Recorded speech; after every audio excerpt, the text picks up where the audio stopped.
High viewers, جیسا کہ آپ سب جانتے ہیں کہ آج کل دعا زہرا کا کیس ٹاپ ٹرینڈنگ میں جا رہا ہے اور اپنے اختتامی مراحل کی طرف رواں دواں ہے، اور اس کیس پر نئے اور پرانے سب یوٹیوبرز نے پوری طرح تبصرے کیے ہیں اور خوب ویوز بھی حاصل کیے ہیں، کیونکہ سوشل میڈیا پر یہ کیس جو ہے بہت اس کو فالو کیا جا رہا تھا۔ اس کیس کے ہر پوائنٹ پر بات کی گئی، لیکن اس کے باوجود کچھ ایسی چیزیں رہ گئی ہیں جن پر بات نہیں ہوئی۔ تو میں نے سوچا، چونکہ میں بھی اسے پہلے دن سے فالو کر رہی تھی، تو میں نے سوچا کہ میں بھی اس پر اپنا نقطہ نظر بیان کروں۔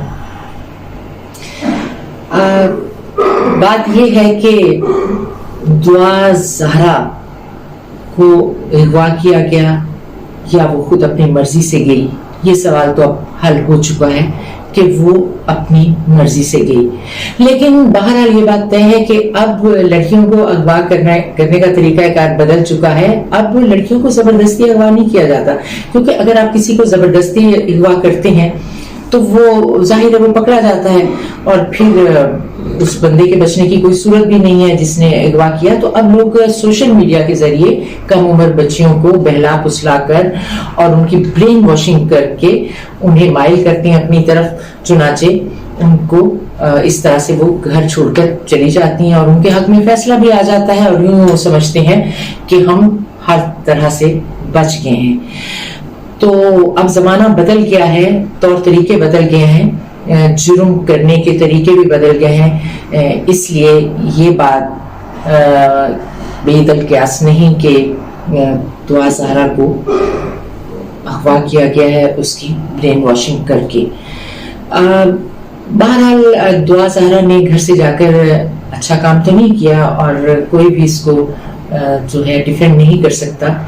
اگرچہ ان کے والدین کو دیکھتے ہوئے میں سمجھتی ہوں کہ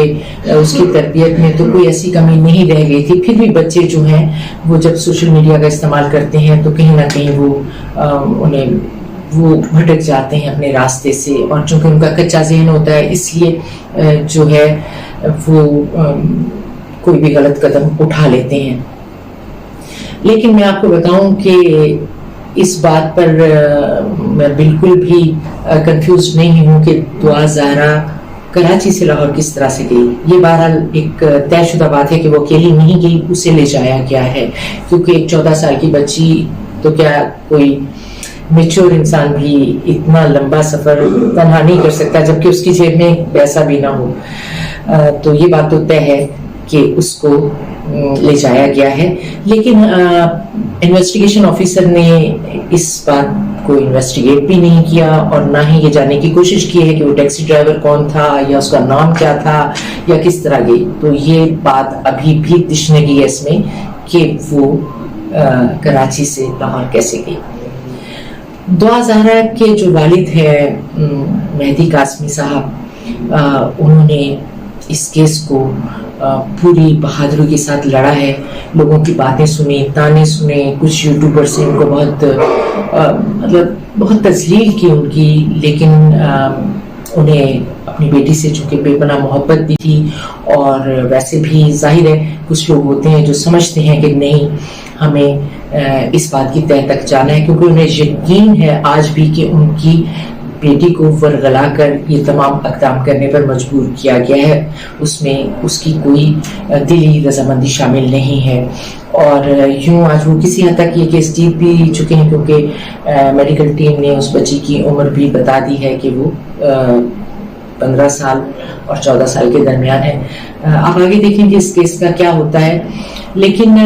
جو شواہد ملے ہیں کہ بچی کو جن جن جگہوں پہ رکھا گیا ہے، وہاں پر جو یوٹیوبرز بھی گئے تو انہوں نے آ کر جو تصویر کشی کی ہے وہ یقین کیجئے کہ اتنی قابل رحم ہے، دیکھ کر دکھ ہوتا ہے کہ ایک تنگ و تاریک کمرے میں جہاں واش روم بھی وہیں پر ہے اور وہ کچن بھی وہیں پر ہے، کوئی اے سی نہیں لگا ہوا، وہاں وہ بچی رہ رہی ہے، وہ کوئی خوشحال لوگ تو ہے نہیں۔ ظاہر ہے یہ تو پتہ چل چکا ہے کہ وہ جو لڑکا ہے وہ بھی تعلیم کے مراحل میں ہے، اور اس میں بھی کوئی خاطر خواہ کامیابی اس نے حاصل نہیں کی، اور اس کے علاوہ کوئی کاروبار بھی نہیں ہے ان لوگوں کا،